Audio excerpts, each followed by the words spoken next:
Hey guys, what is up? It's your boy Wally from cpsvJ, and today we're gonna be taking a look into the cheapest HP gaming mouse on Lazada.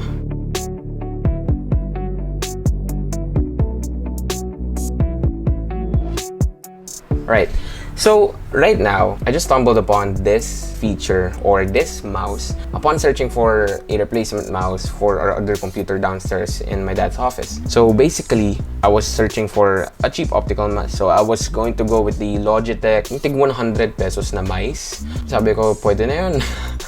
But then, AdSense showed up in my territory pagdating sa Lazada search ko, and I saw this mouse from HP entitled HP Gaming Mouse Elite for RGB. So I was super interested, and it was on sale for 150 pesos, excluding shipping. So 190 if you were to compute. So basically, I saw what HP had to offer when it came to the mouse itself. So what they had in line was the HP M160 wired optical high precision performance mouse from their gaming end line. So I was surprised because I knew that HP had their gaming line intact, but I did not know that HP had itself their own marketing team when it came to selling or advertising their gaming products as a whole. So the HP M160, I ordered it and it got delivered to me around 3 days. But the sad thing is, it was very broken. Let me explain. So I had the HP M160 unboxed with a video, and it was great. The LEDs were intact.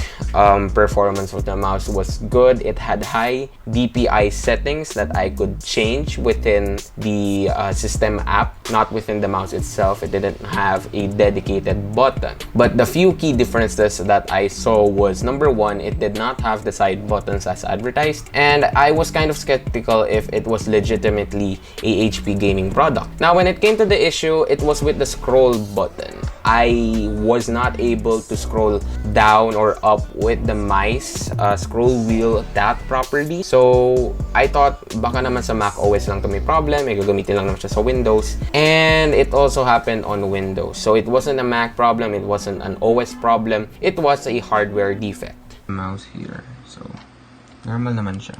That's the difference when I'm clicking it, and that's the difference when I'm scrolling it, right? So look at this. I am scrolling, nag-auto-click siya na hindi ko maintindihan. See? That's just a scroll. See? See? Scroll up. It's just a scroll, pero nag-auto-click siya. And this is annoying kasi if I were to literally, see? It will open up tabs as I scroll along dito. So, it's a hardware defect. Most likely, I tried it with 2 computers now. This is the second computer that we tried it on. So I had the seller on Lazada process a refund for the item so that I can pre-purchase again towards getting a newer mouse. But it took days, and by the time na na-refund nila sa akin at na-return ko yung item, wala na yung sale na 150 pesos for the HP M160 optical performance mouse. And that was a good thing because I was really skeptical about the mouse that I got. Because as advertised, it did not have all the buttons that I was looking for. And right now, I'm looking at the original site of HP M160, and it's usually costing around 320 to 350 pesos. So that was kind of sketchy. But at least they gave back my money. So what happens now? I look towards the next cheapest product in the HP original or authentic store in Lazada. And that was the HP M100 high performance DPI sensor RGB mouse. So what's the difference? This one had a button and dedicated LEDs only up top. No LEDs on the logo and no LEDs on the side. So it came after a few weeks, and it cost me around 290 pesos plus shipping. So that's around 340, 350 pesos. So yeah, let's take a look at the HP M100 high performance gaming mouse with 7 colors of rainbow LEDs. So upon looking at the box, it was legit. This was a better looking box compared dun sa nauna ko nakuha box. So right now I got the box. I got the certificate of authenticity pagdating dun sa loob sa manual, and I had instruction manuals as well. So I was really relieved that I got an original HP product. I opened the package and yun nga, simple plastics. So nakalagay doon sa ano. And we have the mouse itself. Now, I was kind of underwhelmed as well din. Kasi, I didn't really read the product info until it came packaged in the box na na-receive ko na. And I saw that the HP M100 was supposed to be having side buttons, but the unit that I came or had did not. So, I didn't know if anything to do with the version, but there are two versions of the HP M100 pala. So there are the silent version mice and the non-silent. So I got the silent version and I am assuming that it did not have the side buttons. So yun yung biggest difference. But it's cheaper, and if you really don't like clicky mice, I mean, big example, this is a clicky mice. The HP M100 does not click at all. I mean, it clicks, but you won't hear, you'll just feel a click.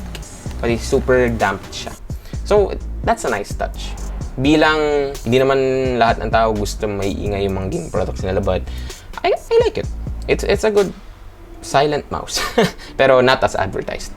Number 2, quality. I have to highlight the quality here kasi it's a cheap product. When it came to checking the performance of it, it's a good cheap product. But it's not the greatest cheap product that I've ever experienced. Because biggest example is the Royale Kludge RK61. That's a cheap mechanical keyboard, but at a premium feel. Like, I have to admit with that, even though that was plastic. But this one, it really feels plastic, and it feels light as well. There are times na nasanay ako dito sa Logitech MX Anywhere 2S ko. Because, I mean, this is kind of heavier, and it's smaller, compact.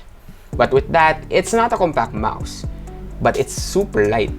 So if you have a problem with mouse weight, you're gonna run into some troubles there. So heads up lang dun. It changes DPI. It works with all OS because some mice don't, ang intindi ko dun. And it gets the job done. Naman din yun. Tried gaming on it, playing CSGO, and also playing Minecraft on it. It was good. It was fine. You only notice differences pagdating sa mga FPS games naman eh. Pero if you're playing casual games like Fall Guys, or even the one na pinag-ahatikan ko, Phasmophobia, which is kind of casual, you won't mind the mouse click that easily. Unless you're a pro competitive gamer na yung FPS games, Valorant, Overwatch, or even CSGO, you'll see the difference. But if you don't really care about that, you won't mind. When it comes to the LED performance naman, compared to LED products, it's bright. It's a fancy looking mouse, but it does not feel fancy in my opinion. It looks fancy, it performs fancy, but it doesn't feel fancy for me. So yun. So the HP M100, I give it a 3.8 out of 5. I mean, it's not the best, cheapest mouse. It's a reliable, or it gets the job done. But I think there are more value-oriented mice out there that's better if you just add additional 100 or 200 pesos.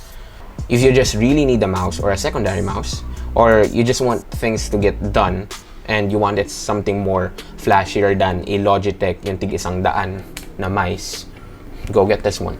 It's going to be worth the 300 pesos naman in my opinion, but it's not a mouse na ikikip mo forever. Anyway, so kayo, I wanna hear from you. Nakabili na ba kayo ng ganito klaseng mouse? Nakahanap ba kayo ng mga pekeng version nito? Bumili pa kayo orig? Kumuha ba kayo sa mall?